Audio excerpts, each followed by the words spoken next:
Ça, la mode de plus en plus rapide. On en parle avec notre invité qu'on accueille dans le studio, qui est avec nous. Bonjour Pierre Talamon. Bonjour. Comment allez-vous? Ça va. De si bon matin, commerçant, évidemment, président de la Fédération nationale de l'habillement.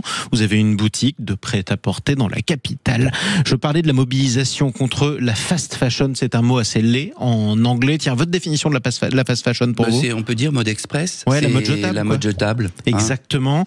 On achète des vêtements pour 3 francs 6 sous qui sont livrés de l'autre bout de la planète et on en achète d'autres 2 semaines plus tard. Une loi contre la fast fashion se fait attendre. Elle est bloquée au Sénat et tant et si bien que beaucoup d'ONG écologistes ont manifesté devant le Sénat. Elles ont jeté des débris textiles.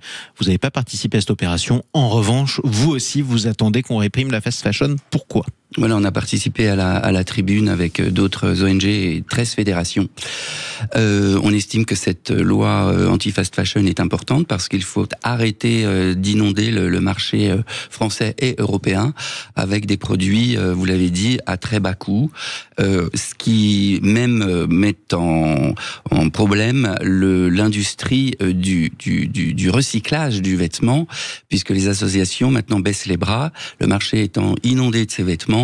On arrête aujourd'hui d'essayer de recycler des vêtements usagés ou la seconde main, ce qu'on appelle la seconde main, parce que ces produits neufs sont moins chers. Ouais. Que la seconde main. En gros, les dévalorise. Le nouveau t-shirt, même s'il est mal taillé, même si la taille est aléatoire, il coûte moins cher que la reprise de votre vieux t-shirt qui, lui, était de bonne qualité. Oui, absolument. Et puis, si on parle réparation, évidemment, une réparation d'un vêtement qui coûte, enfin, le coût de la réparation qui coûte plus cher que le vêtement lui-même, eh ben, ne se fait pas réparer, il est jeté. Alors vous êtes dans la situation paradoxale du professionnel qui vend des vêtements et qui veut qu'on en vende moins, quitte à en vendre mieux. Oui, oui. Par ailleurs, je suis créateur aussi donc d'une ligne de vêtements masculins, donc j'ai cet amour pour la mode et pour le beau produit, ça c'est certain.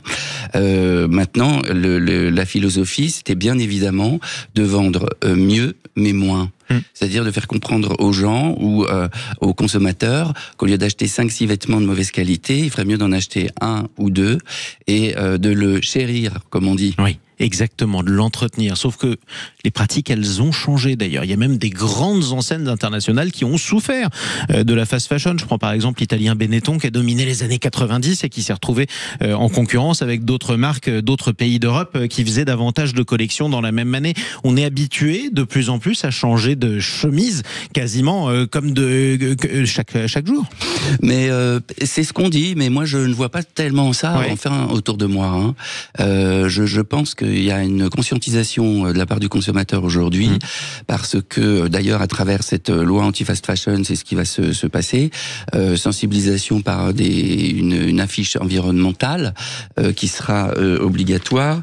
Il y aura aussi une forme de Nutri-Score, mais sur les vêtements en quelque sorte. Une sorte de Nutri-Score, un système de bonus-malus sur les vêtements, les produits les plus polluants, et une interdiction de publicité. Alors évidemment, ça passe au Sénat là le 19 juin prochain.